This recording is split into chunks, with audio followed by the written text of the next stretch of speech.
Et si les Américains avaient conçu une arme diabolique qui manipule la météo et les esprits pour nuire à leurs ennemis? Un complot!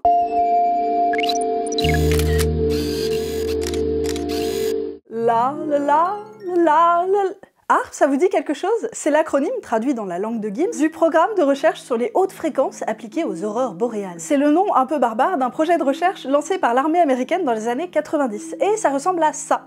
Un champ de 180 antennes au beau milieu de la toundra alaskienne. Mieux qu'un champ de blé, pas besoin de les arroser celles-là. Les antennes sont braquées vers l'espace pour étudier la toute dernière couche de l'atmosphère terrestre qu'on appelle l'ionosphère. Au-delà, il n'y a plus rien, c'est le vide. Et la station spatiale internationale qui fait des tours avec Thomas Pesquet à bord en disant « Coucou, vous m'avez pas oublié !» Mais pourquoi étudier cette chose étrange? Et je parle pas de Thomas Pesquet, mais bien de l'ionosphère. Parce que justement, elle est pas bien connue et qu'il s'y passe des choses. Les aurores boréales qui illumineront vos cieux si vous allez voir le Père Noël en Laponie, ce sont des rayonnements très puissants émis par le soleil qui tapent sur l'ionosphère et lui arrachent au passage des particules microscopiques et font ainsi briller les gaz qu'elle contient. Bref, non seulement il s'y passe des choses dans cette ionosphère, mais on aimerait bien savoir exactement ce qu'il s'y passe et comment ça s'y passe. Parce que au-delà d'être un magnifique spectacle pour nos mirettes, ces aurores peuvent carrément perturber les ondes radio sur Terre. Celles qu'on utilise pour écouter la radio, faire fonctionner nos GPS ou téléphoner par exemple. Et ça, l'armée américaine, ça l'intéresse de comprendre tout ça. Parce que si ces G.I. Joe ont besoin de se transmettre des infos importantes et que justement à ce moment-là, paf, tempête solaire, erreur 404, et bah ils auront l'air fins ces troufions. Et c'est pour ça que l'armée américaine a décidé de lancer le programme ARP à l'époque. Depuis 2015, l'armée a décidé qu'elle en savait assez et l'a laissé aux mains des scientifiques qui voudraient prendre le relais.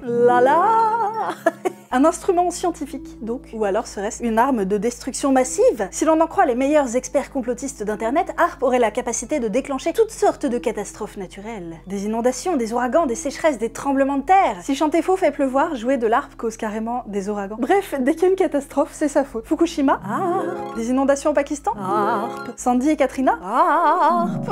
Vous savez, ces ouragans qui ont ravagé les États-Unis, entre autres? Oui, le gouvernement américain utiliserait sa redoutable arme sur ses propres citoyens. Oui, c'est assez crédible en fait. Alors évidemment, on n'a trouvé aucune preuve à ce jour que cet instrument serait une quelconque arme. De toute façon, ça a l'air un peu inoffensif. Ces antennes ne sont pas assez puissantes pour causer ne serait-ce qu'un orage. L'énergie qu'elles émettent est infiniment moins intense que le moindre petit éclair. Alors imaginez déclencher une tornade ou un séisme avec, je me gausse. Permettez-moi.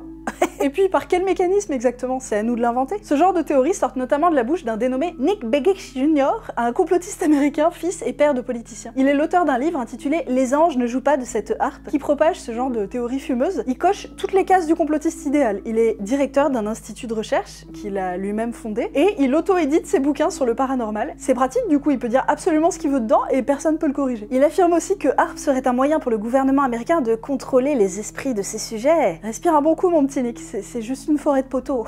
Cela étant dit, le fait de manipuler la météo ou le climat de façon artificielle, ça existe, ça s'appelle la géo-ingénierie. C'est controversé, les scientifiques eux-mêmes ne sont pas d'accord sur ce qu'on doit ou ne doit pas faire avec et les conséquences de tout ça. Si je verse plein d'engrais dans l'océan pour que les algues se développent et stockent plein de carbone dans leur ventre d'algues, oui, ça atténuera sans doute le changement climatique, mais qu'est-ce que ça va bien pouvoir faire à nos océans et leur équilibre si fragile? Non, parce que pas touche aux poissons, hein. Je tiens à mes sushis du vendredi soir. Bon là, c'est un exemple un peu extrême de manipulation du climat qui a été simplement suggéré, personne ne s'est amusé à le faire encore, et fort heureusement. Autre exemple de géo-ingénierie côté météo cette fois. En période de sécheresse, on ensemence parfois des nuages pour avoir de la pluie. On les survole en avion, on leur balance des tout petits glaçons dessus, et les nuages se disent « Youpi, il est temps de pleuvoir !» Et ça menace pas mes sushis du vendredi, donc ça va, ils peuvent continuer. En tout cas, on est loin de la création de tempêtes ou de séismes, c'est juste dans les films ça. Pour résumer, ARP est un programme de recherche créé par l'armée américaine. C'est vrai, mais il est maintenant aux mains des scientifiques. Sauf qu'il s'agira en réalité d'une arme qui déclenche toutes sortes de catastrophes naturelles. C'est faux, il n'y a aucune preuve de ça, et techniquement cet instrument en serait incapable. La géo-ingénierie existe. Vrai, on essaye ou on songe parfois à modifier artificiellement la météo ou le climat, ce qui n'est pas forcément une bonne idée, mais dans tous les cas, on est bien d'accord, ça ne nous concerne pas ici. Je regrette donc, ARP n'est pas une redoutable arme de manipulation des esprits ni de la météo, c'est juste un instrument scientifique de grande échelle qui étudie les aurores boréales et autres phénomènes météorologiques qui se déroulent dans la très haute atmosphère. Et je trouve que c'est assez spectaculaire en soi, sans avoir besoin d'en rajouter. Un faux mytho. Abonnez-vous, mettez la cloche, cloche, cloche.